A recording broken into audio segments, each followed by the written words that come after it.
In this video, we will look at how flexible and rigid pavements distribute road loadings. This slide illustrates a simplified view of the distribution of the road loadings through pavement layers in a flexible pavement. The top illustration is the elevation which views the road from the side, while the bottom is the cross-sectional view. The dashed black lines are the extent of the load in the pavement. Note that the load spreads over the depths of the pavement and in the subgrade. The surfacing only transmits the load, it does not distribute it. Surfacing is a flexible material and does not contribute to resisting the load. That is what the base course does.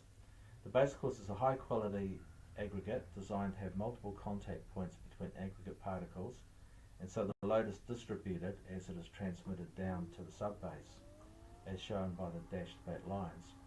This distribution is mainly via contact between the coarse particles with each particle distributing its loading over several particles below it, as shown in the illustration to the right of the elevation. The load is distributed both along the road, as shown in the elevation, and across the road, as shown in the cross-section. The distributional load means that a larger area of base course is resisting the vehicle loadings as we go down through the base course layer. What that means is that the magnitude, that is the amount, of the loading decreases as we go into the base course layer.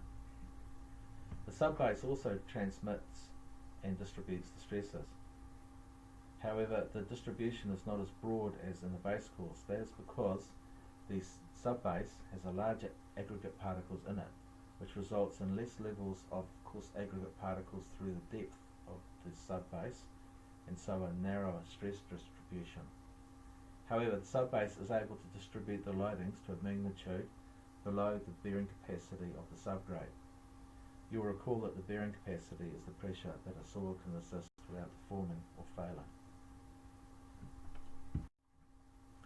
This slide shows a simplified load distribution for a rigid pavement in response to the force applied on it by a vehicle tyre on it. The load is distributed across the concrete slab in two directions, as is the case for the flexible pavement. That is along the line of the road, as shown in the top drawing, and across the width of the road, as shown in the bottom drawing. However, the rigidity of the concrete means that the slab distributes the load over a much wider area than in the flexible pavement. Distributing the load over a wider area means that the loading on the subgrade is much lower than what it would be for a flexible pavement. This means that rigid pavements can be used where the soil has a low bearing capacity. However, the usual reason for using a rigid pavement is because it needs to support larger vehicles which create higher loadings.